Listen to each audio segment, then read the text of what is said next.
message, c'est la présentation au temple. Alléluia. Je vais vous parler pourquoi on présente les enfants.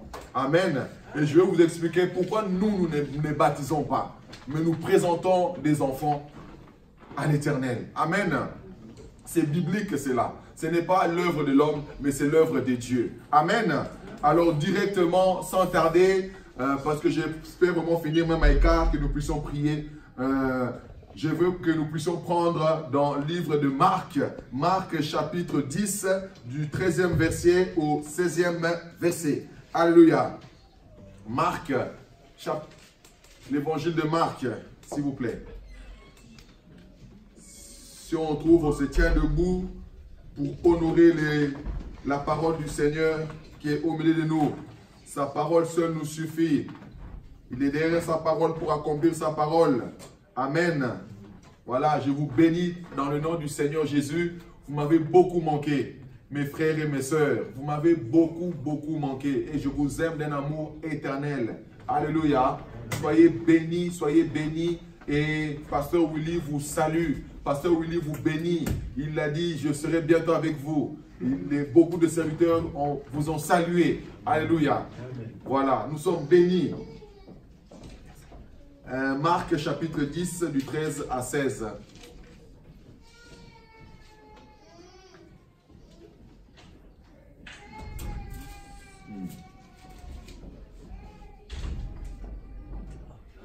Nous lisons dans le nom de Jésus, si nous sommes. Marc 10, 13 à 16.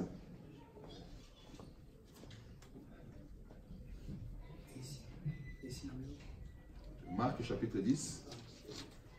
C'est dans Marc.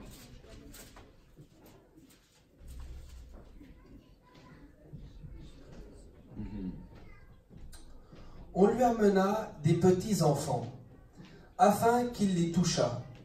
Mais les disciples reprirent ceux qui les amenaient. Marc 10, chapitre 10. 10, 13 à 16. Chapitre 10, verset 13 à 16. Oui, c'est ça. Pardon? Marc? Oui. Oui, Marc, oui.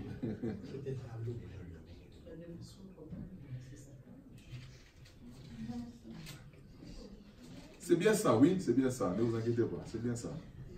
C'est le pasteur qui était dans Luc. Amen. Je recommence. Marc 10, 13. On lui amena des petits enfants afin qu'il les touchât. Mais les disciples reprirent ceux qui l'amenaient.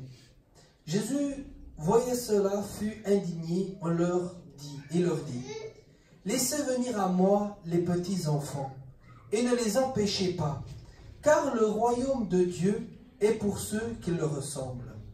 Je vous le dis en vérité, quiconque ne recevra pas le royaume de Dieu comme un petit enfant n'y entrera point. Puis il les prit dans ses bras et les bénit en leur imposant les mains. On nous dit, puis il les embrassa, les bénit en les imposant les mains. Est-ce qu'il les a baptisés? Non. On peut s'asseoir dans le nom de Jésus. Amen. Voilà, bien-aimés, nous vivons dans une époque où il y a beaucoup de choses qui se font même dans les églises, où ce n'est que par habitude. Ce ne sont plus par des convictions. Alléluia. Les gens font des choses par habitude.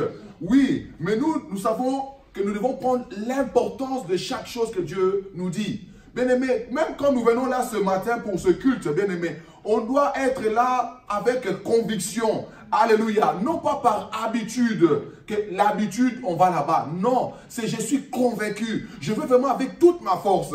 Alléluia. Oui, notre louange, notre étude de la parole de Dieu, même nos offrandes, tout ce que nous sommes en train de faire doit être consacré totalement à Dieu. On ne fait pas par habitude que non, je lis l'habitude par habitude. Je vais louer par habitude. Je vais adorer par habitude. Non, je le fais par conviction. Alléluia. Je me consacre entièrement chaque jour à ces choses-là. C'est vraiment par conviction. Parce que la Bible dit que tout ce qui n'est pas fruit de conviction, c'est même déjà un péché. Alléluia. Je suis convaincu quand je loue. C'est parce que c'est lui qui m'a dit de le faire. Je ne fais pas parce que, allez, on nous incite à le faire. Non. c'est parce que je vais le faire. Amen. Amen. Oui, on sait qu'on a déjà accepté Jésus. On a déjà accepté Jésus comme nous sommes là. Nous sommes même déjà descendus dans les eaux du baptême. Alléluia. Et même que depuis le jour où tu as reçu le baptême, c'est presque le jour où tu as déclaré un combat. C'est devenu quelque chose de compliqué pour toi. Même la vie dans le monde, c'était encore calme. Mais depuis que tu es allé dans les baptêmes, c'est comme si tout va à l'envers. Alléluia. Tu es persécuté, on te maltraite, on parle mal de toi parce que tu suis Jésus. Mais je veux te dire une chose, bien-aimé, c'est un combat que nous avons engagé dans les camps adverses. Amen. Mais il nous dit une chose, ne vous arrêtez pas à cause de cela. Amen. On doit commencer. Dès que nous commençons vraiment à suivre les choses du Seigneur avec beaucoup de crainte et de respect, bien-aimé, c'est un combat que nous engageons dans les camps adverses. Parce que si tu es un chrétien et que tu vis une vie païenne, mais tu lui appartiens. Alléluia. Mais quand tu dis non, cette vie, ce n'est plus ma vie, alors là, l'ennemi va déclarer vraiment un réel combat vers toi. Que tu jeûnes, tu médites même la parole, tu vas même à l'église, ça ne l'intéresse pas. Lui, c'est qu'il cherche des gens qui craignent Dieu. Les gens qui ont la parole et qui mettent cette parole en pratique. Alors là, bien-aimé, tu seras combattu. Parce que vous allez voir, bien-aimé, il y a beaucoup d'aventures actuellement dans les églises. Ce n'est pas le fait de venir à l'église. Ce n'est pas le fait de jeûner. Bien-aimé, c'est une chose qui m'a réellement fait réfléchir. Cela m'a fait réfléchir. Ça s'est passé dimanche passé. Mais vous ne connaissez pas la personne, c'est pour ça que je peux témoigner. J'ai vu une sœur, j'étais chez ma belle famille. La sœur, ah bonjour, vous allez où jouer à l'église? Elle dit, ah, elle va aussi à l'église là-bas. Elle est allée. Et bon, j'ai dit, je vais courir pour les rattraper. Bon, comme il avait plu, la boue, moi avec mes chaussures, bon, j'ai marché tout doucement. Et je vais vite. L'après-midi, ah, mais oh, je vous ai vu là-bas à l'église, le pasteur, ah, tout ce tout. La nuit, cette femme-là téléphone à la belle-sœur de ma femme que non, j'ai des pertes de sang toute la nuit, depuis 3 h du matin. Et puis moi, comme j'allais justement au centre à l'hôpital, de sa famille m'a dit, ouais, mais prends-la aussi, parce qu'elle a vraiment, elle n'a pas dormi, elle a perdu beaucoup de sang. On était dans la voiture, la fille était couchée derrière, sa tante était là. J'ai dit, mais maman, qu'est-ce qui se passe? Elle a dit, ah, qu'est-ce que je vais vous dire, papa? On n'a pas dormi, elle saigne abondamment. Les trucs des filles. Dit, ah. Bon, j'ai fait vraiment rapide pour l'amener. Mais, juste pour abréger, c'est une sœur qui a fait, elle a avorté.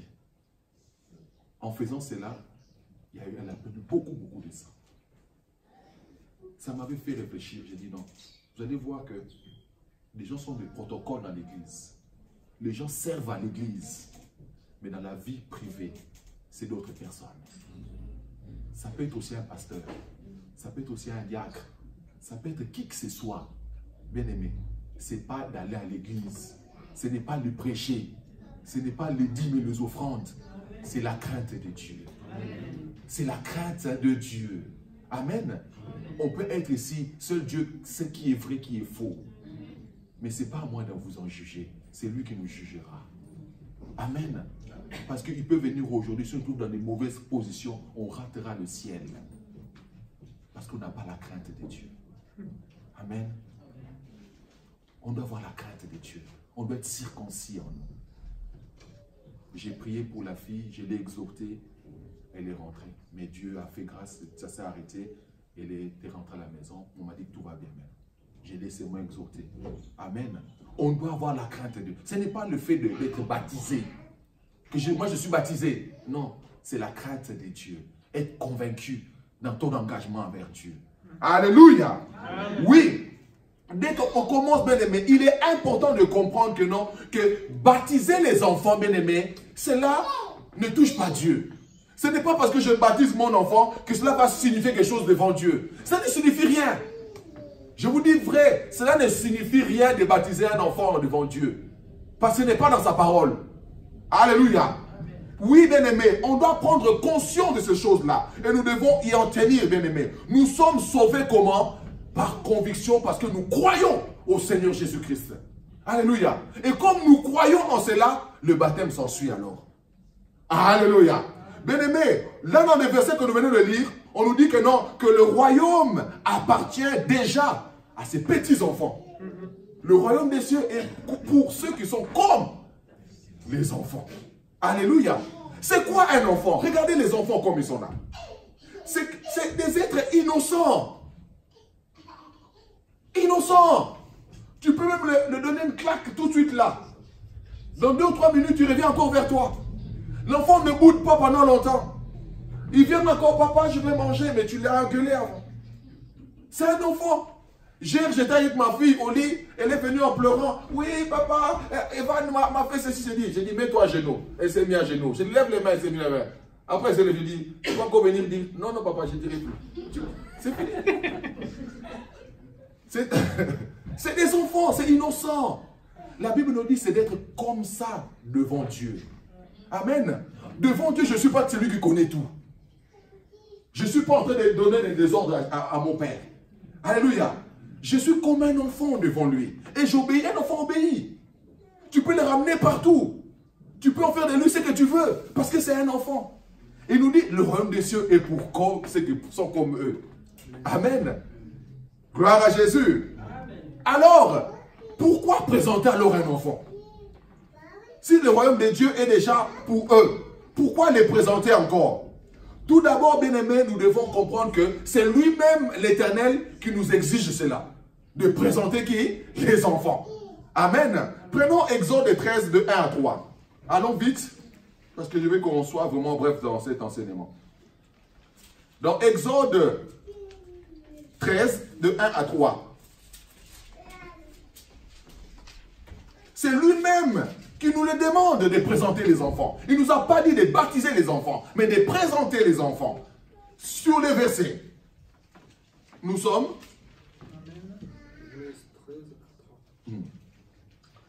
Abraham remonta d'Égypte vers le midi. Exode 13.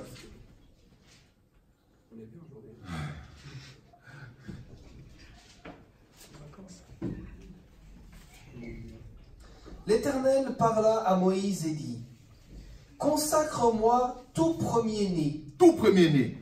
Tout premier-né parmi les enfants d'Israël. Tant des hommes que des animaux, ils m'appartiennent. Moïse dit au peuple, « Souvenez-vous de ce jour et vous êtes sortis d'Égypte, de la maison de la servitude, car c'est par sa main puissante que l'Éternel vous en a fait sortir. » Ouais, c'est là. On ne mangera point de pain levé. Il nous dit quoi? L'Éternel dit à Moïse, consacre-moi tout premier-né. C'est-à-dire que nous ne venons pas pour baptiser nos enfants. Nous venons faire quoi? Nous venons consacrer nos enfants à qui? À Dieu. Nous venons présenter nos enfants à Dieu. Seigneur, tu nous as donné. Qu'est-ce que nous pouvons faire? Nous venons encore te faire quoi? Te les redonner. Parce que toi, tu sais mieux garder. Toi, tu sais mieux préserver. Toi, tu sais mieux élever que moi. Alléluia. Tu sais tout faire. Tu nous as donné. Mais nous ne voulons pas garder cela, mais nous voulons encore te le redonner. Amen. Oui, nous avons beaucoup d'exemples de la Bible. Nous voyons Elkana et Anne. Quand ils ont reçu Samuel, ils ont fait quoi? Mais Elkana avait déjà des enfants. Mais on nous dit que non, que Anne n'en avait pas. Anne n'en avait pas. Anne n'avait pas. Il n'avait pas quoi? D'enfant. Alors quand il a reçu cet enfant, il aurait pu dire que non, oh je garde cet enfant. Mais non, elle a fait quoi? Elle a mis la parole de Dieu en pratique. Elle a fait quoi? Elle est allée ramener l'enfant où? Au temple. Elle est allée présenter cet enfant. Quand elle a fini d'allaiter l'enfant, elle a totalement laissé l'enfant au temple.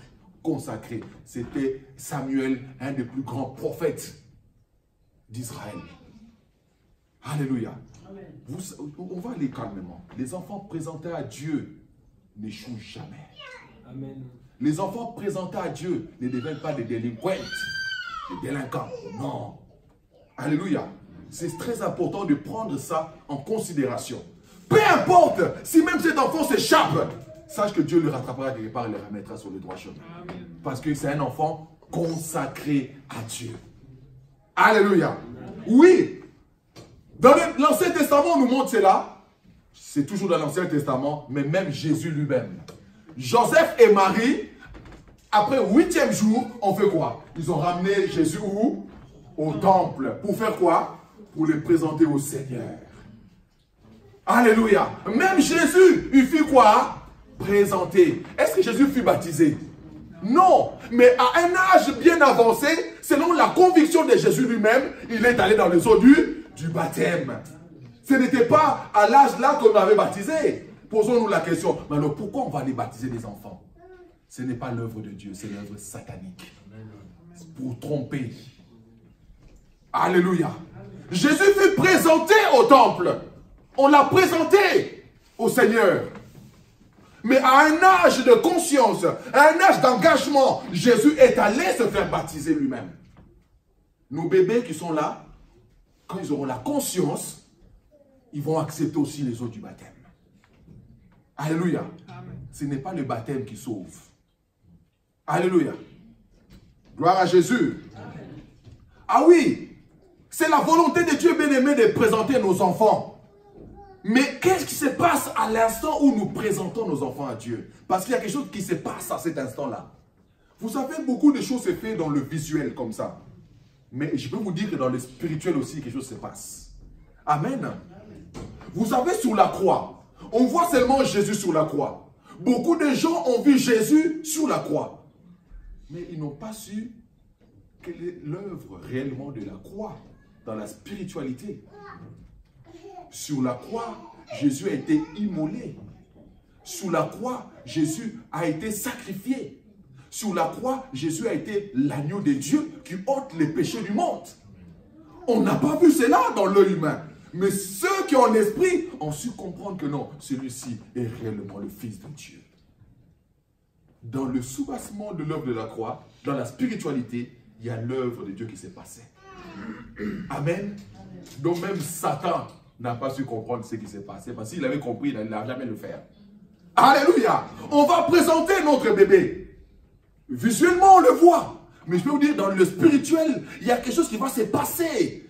Nous le faisons avec conviction. Alléluia. Oui. Il y a un engagement de la part de tous ceux qui sont présents ici. Je vous ai dit, hein, c'est du sérieux. C'est du sérieux, ce qu'on va faire là.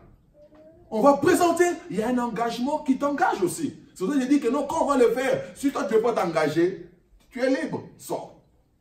Tu attends qu'on finisse, après tu reviens. Amen. Parce qu'on a des responsabilités aussi à assumer. Amen. Premièrement, bien-aimé, le Seigneur lui-même s'engage. Pourquoi le Seigneur va s'engager? Il a dit une chose. Là où 2 ou 3 sont unis en mon nom, je suis où? Il est au milieu de nous. C'est-à-dire qu'on va faire cette œuvre-là, comme lui-même nous a dit dire, lui-même il va s'engager. Alléluia. Il va s'engager dans cette œuvre. Lisons dans Luc 2 au verset 52. Lui-même il va s'engager parce qu'il est au milieu de nous. Et lui-même il avait dit que non, que là où 2 ou 3 sont réunis en mon nom, je suis là. Il s'engage à faire quoi? Le Seigneur s'engage à faire quoi? Nous sommes, Luc chapitre 2 au verset 52. Et Jésus croissait en sagesse, en stature et en grâce devant Dieu. Alléluia! Le Seigneur s'engage à faire croître cet enfant. Le Seigneur s'engage à faire croître cet enfant. Mais comment le Seigneur va le faire croître? On dit que Jésus-Christ croissait en sagesse. Cet enfant va grandir dans la sagesse. Alléluia. On dit que non, qu'il croissait en stature. Ça dit qu'il prenait de l'enveloppe. Alléluia. Il n'est pas resté nain. Il n'est pas resté mi-chap ou vers de terre. Vous voyez des fois des gens, mais ils sont maigres. Maladif. Tu dis, mais je vois mal le lendemain de ce jeune homme. Mais on dit que Jésus croissait en sagesse et en stature. Ça dit que non, son enveloppe croissait aussi. Alléluia. Et on nous dit quoi? Et en grâce. Ça dit que tout en lui n'était que grâce. Cet enfant va grandir dans la grâce de Dieu. On nous dit devant Dieu. Parce que cet enfant était consacré à Dieu. Si je peux vous l'expliquer simplement, ça veut dire quoi? Dieu ouvrira ou permettra toutes choses pour son salut. Toutes les actions de cet enfant dans sa vie, Dieu permettra seulement qu'il y ait son salut là-dedans. Alléluia. Dieu va tout faire, il va tout faire, il va vraiment s'engager, il va utiliser toutes les occasions dans les circonstances de cet enfant pour que cela puisse contribuer à son salut. Dieu s'engage à ça. Alléluia. Dieu ne l'abandonnera jamais. Dieu ne délaissera jamais. Même si les choses sont compliquées. Il ne faut pas croire parce que Dieu est là, tout est facile. Est-ce que tout était facile pour Jésus? Est-ce que tout était facile pour Jésus? Tout n'était pas facile. Mais on nous dit que non, il croissait en sagesse, en stature et en grâce. Mais on voulait lapider Jésus. Mais on a même crucifié Jésus. C'est pour la volonté de Dieu. Alléluia. Ne craignons pas le danger. Parce que lui-même est notre berger. Alléluia. C'est ça le plus important. Gloire au Seigneur. J'avance. Hein? Premièrement, qui s'engage? Le Seigneur lui-même. Amen. Et secondement, ce sont les parents qui s'engagent. Philippa et Manu s'engagent dans ce que nous allons faire aujourd'hui. On va lire cela dans Deutéronome chapitre 6 au verset 7. Ne vous laissez pas perturber, c'est un enfant. Laissez cet enfant venir au Seigneur. Alléluia. C'est pas grave. Vous concentrez-vous. Laissez l'enfant faire ce que l'enfant a à faire. C'est un enfant. Alléluia. Un enfant béni aussi de sa façon. Alléluia. Deutéronome chapitre 6 au verset 7. Même au commençons au verset 6 et on finit au 7.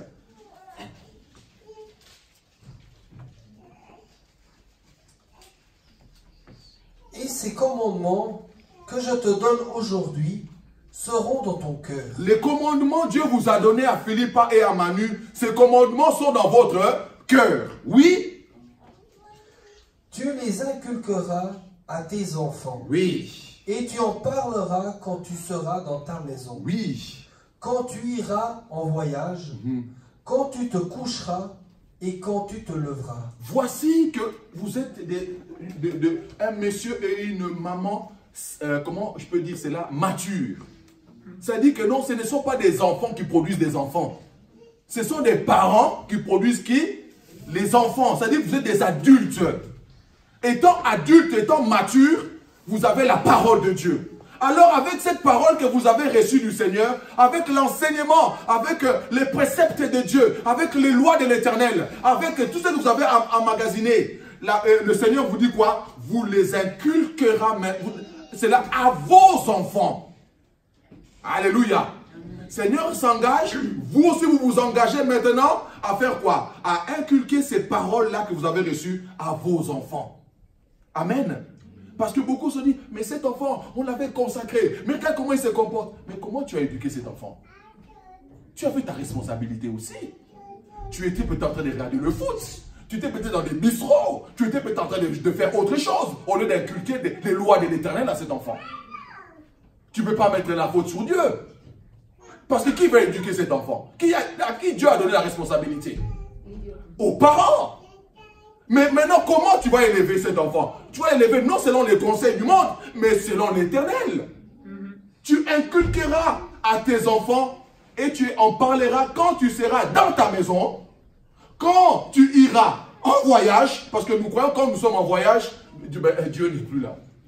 Quand on va retourner, on va retrouver Dieu. Mais non, il est avec vous-même en voyage. Partout où vous êtes, il est là. Alléluia.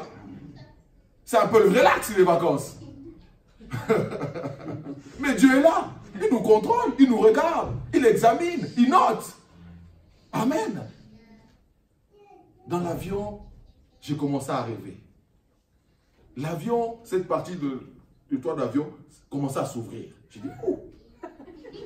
Dans l'avion. J'ai dit, mais c'est pas normal. Si l'avion maintenant s'ouvre, on va se cacher.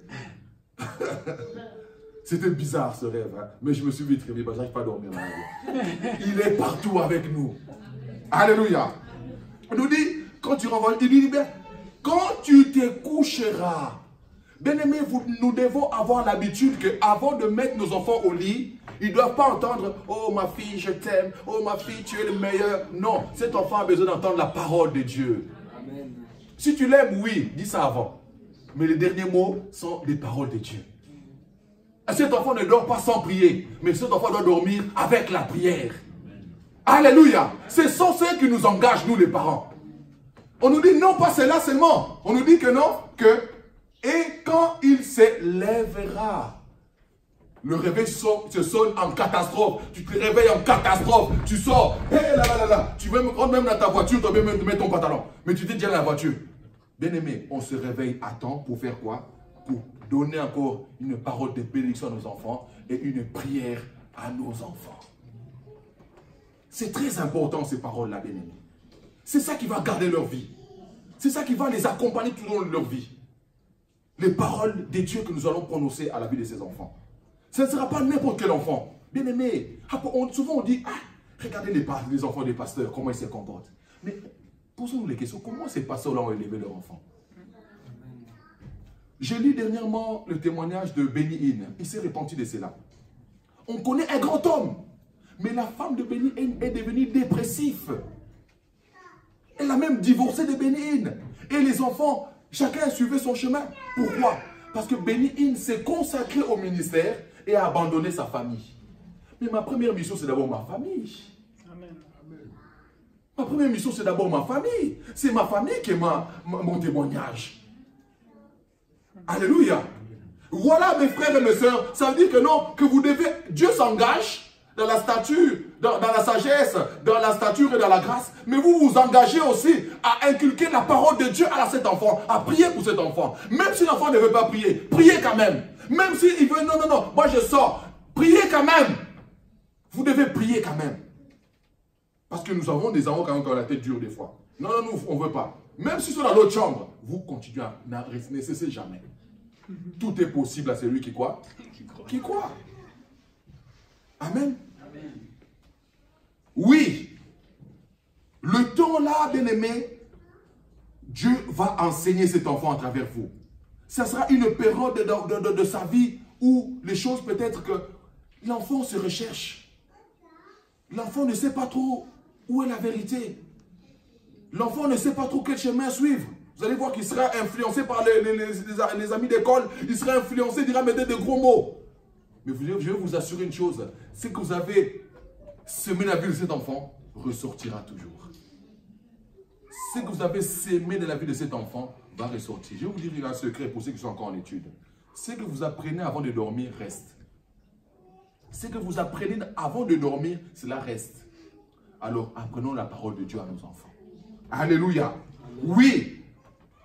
Il faut prendre du temps. Et c'est un temps important. Ce temps-là que nous prenons avec nos enfants, cela leur permettra que dans leur futur, qu'ils puissent demeurer dans le Seigneur. Alléluia. Bien-aimés, dans le livre des Proverbes 22, verset 6, on nous dit quoi? C'est que vous êtes en train d'inculquer à vos enfants, bien-aimés, même après notre mort, même quand nous ne serons plus là, parce que nous ne sommes pas éternels sur la terre, hein, ces enfants-là suivront toujours le chemin du Seigneur, parce qu'on les a appris ça. Amen. Qu'est-ce qu'on nous dit dans Proverbe 22 au verset 6?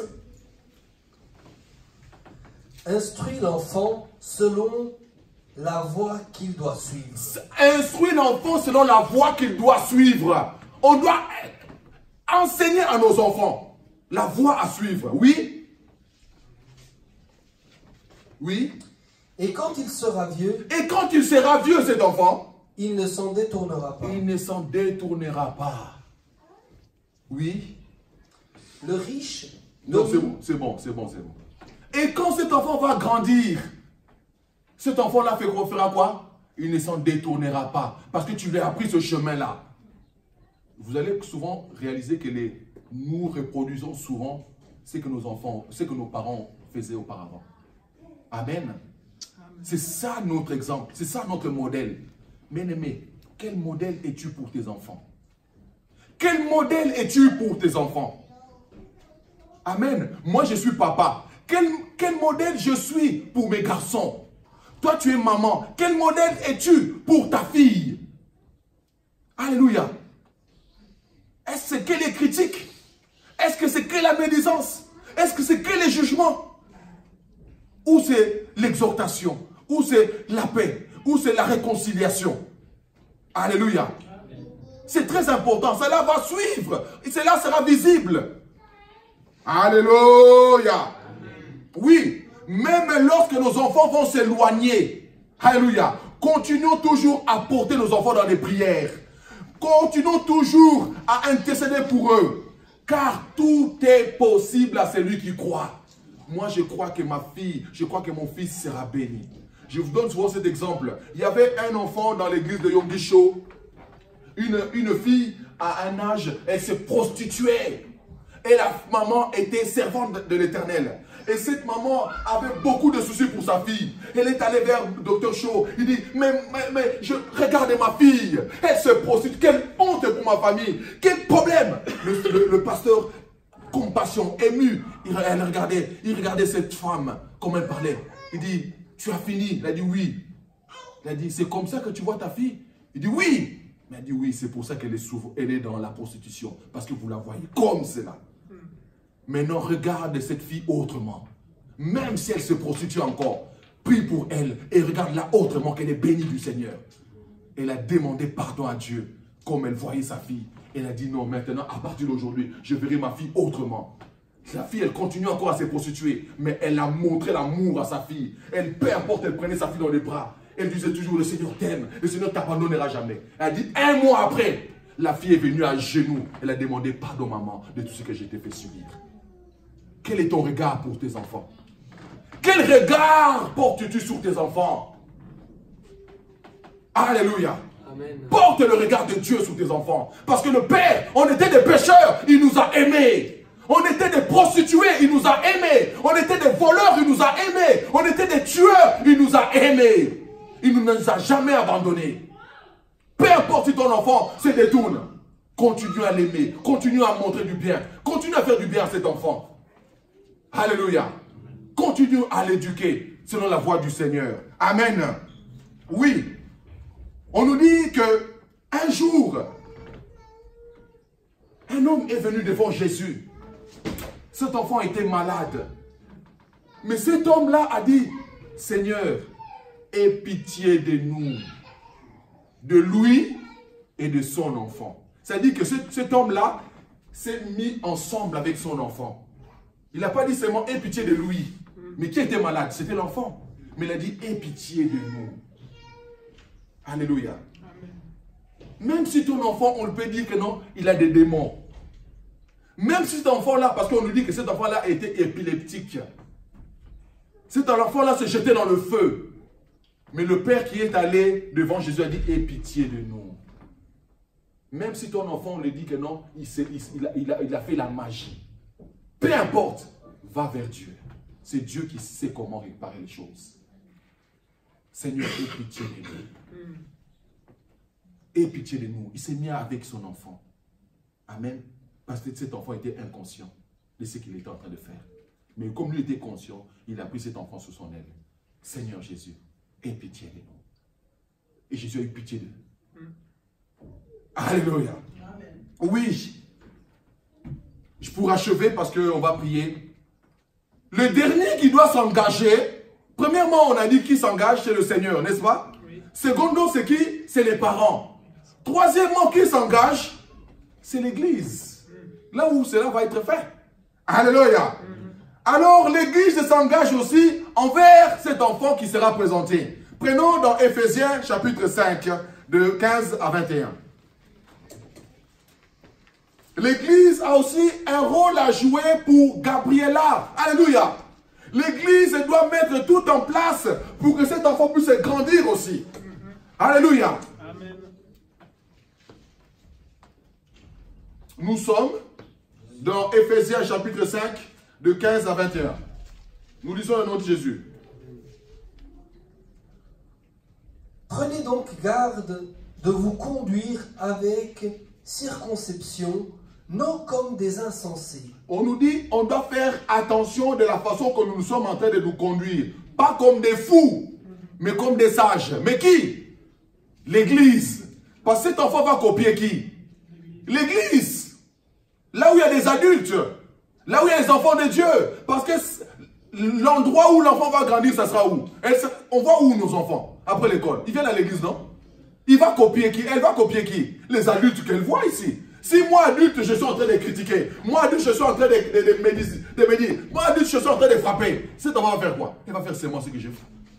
Ça dit que l'église doit aussi avoir sa responsabilité. On doit bien se comporter à l'église. Alléluia. Oui. Mais comme des sages. Comme des sages. Rachetez le temps, car les jours sont mauvais. Oui. C'est pourquoi ne soyez pas inconsidérés. Ne soyez pas comme sans intelligence. Mais comprenez quelle est la volonté du Seigneur. Comprenez plutôt quelle est la volonté du Seigneur. Beaucoup de gens ne comprennent même pas la volonté du Seigneur, mais ils veulent parler. Quelle est la volonté du Seigneur?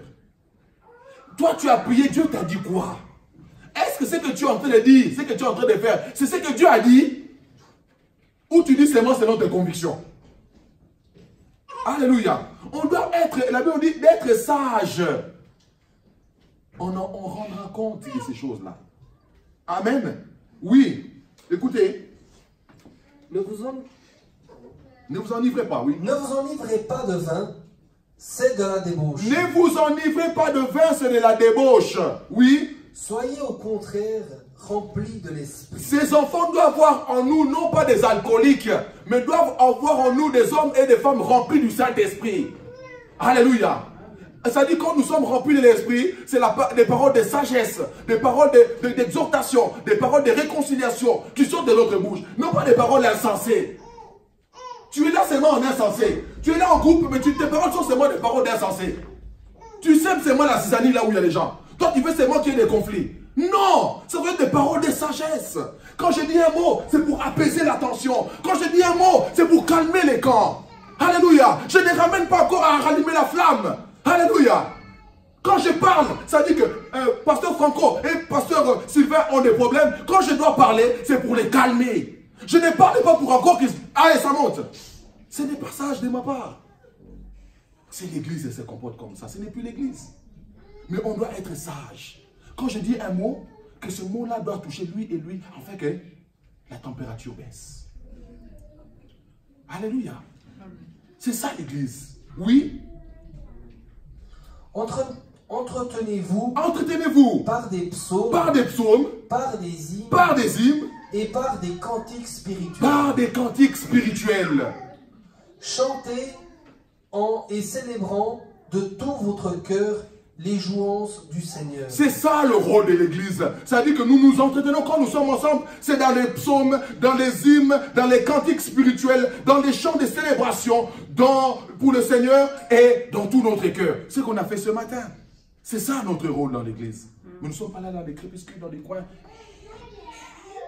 Non, Dieu n'agrée pas. Et quand c'est comme ça, Dieu n'est même pas là. Alléluia. Oui. 20. Rendez continuellement grâce. Rendez continuellement grâce. Pour toutes choses à Dieu. Alléluia. Le Père. Le Père. Au nom de notre Seigneur Jésus-Christ. Oui. Vous soumettant les uns aux autres dans la crainte de Christ. En nous soumettant les uns aux autres dans la crainte du Seigneur Jésus-Christ. Je ne peux pas dire que non, que Philippe est le plus jeune que moi, alors j'ai le droit de l'écraser. Non! Moi je suis papa, maintenant je peux dire ce que je veux, je suis maman. Non! Soumettez-vous les uns les autres dans la crainte du Seigneur Jésus-Christ. C'est là où Dieu nous appelle. Maman Susanna, où elle est là, elle vient toujours. Mais je suis même peut-être son petit-fils. Mais elle est toujours là, papa. Ce n'est pas que non, qu'elle ne comprend rien dans la vie. C'est un respect qu'elle a. Alléluia. Pasteur Franco, il peut être mon grand-père, peut-être. Mais il est toujours là. Pasteur, regardez, pasteur. Pourquoi? Parce qu'il est dans la crainte de Dieu. Il n'est pas là. Moi, je suis papa, j'ai les cheveux blancs, je peux faire ce que je veux. Non. Il est dans la crainte de Dieu. C'est l'église doit se comporter ainsi et nos enfants grandiront dans cette discipline. Il n'y a pas de bagarres, il n'y a pas des insultes, il n'y a pas de ceci et cela. L'église a son rôle. Alléluia. Soumettez-vous les uns les autres dans la crainte de Christ. quand je le fais, ce n'est pas que non, que je suis devenu imbécile. Non, c'est parce que je crains Dieu. C'est pour ça que je me comporte ainsi. Alléluia. Il y a des principes dans la voie du Seigneur. Et on doit se soumettre à cela. On doit respecter cela. Alléluia. Oui, l'Église s'engage envers ses enfants. Nous devons prendre garde de notre comportement dans la manière où nous agissons devant eux. Alléluia. Parce qu'il y a un danger. Et on va terminer avec ce verset de danger. C'est quoi? Dans Matthieu 18, 5 à 6. On va finir avec ce verset.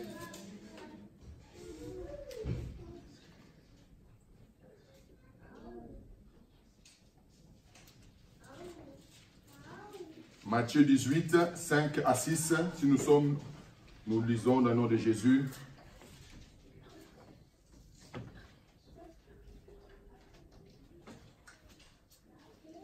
Et quiconque reçoit en mon nom un petit enfant, comme celui-ci me reçoit moi-même. C'est lui qui reçoit comme on va recevoir cet enfant. Au nom du Seigneur, on reçoit qui? On reçoit qui ce matin? Ah! Alléluia! Quiconque reçoit cet enfant, comme celui-ci, le reçoit au nom du Seigneur, reçoit le Seigneur lui-même. Celui qui veut recevoir Jésus reste. Celui qui ne veut pas, il peut se mettre à côté. Oui. Mais si quelqu'un scandalisait un de ces petits, mais si quelqu'un était une occasion de chute pour ces petits, c'est-à-dire que nos petits là qui sont dans ces cris, qui crient tout le temps, qui sont en train de courir, si quelqu'un est un scandale pour cet enfant-là, écoutez ce qu'on nous dit. qui croit en moi, oui, il vaudrait mieux pour lui qu'on suspende à son cou une meule de moulin et qu'on le jeta au fond de la mer. Vous voyez le châtiment là? C'est important les enfants que nous avons en charge. Parce que ces enfants-là sont innocents. Ces enfants-là n'ont rien demandé. Vous savez, des fois, des questions, on dit, mais pasteur, je ne comprends pas. Mais Dieu était où quand on était en train de faire du mal à cet enfant? La réponse, là. C'est lui qui a été une occasion de chute pour cet enfant-là. Sache que non, un jour, il finira comme ça. Même si aujourd'hui, il court encore. Même si aujourd'hui, il marche encore. Sachez que non, que cet enfant-là, Dieu vengera cet enfant. Alléluia. Amen. Nous allons bénir notre enfant. Faisons venir les autres, parce que c'est un exemple aussi pour les autres enfants.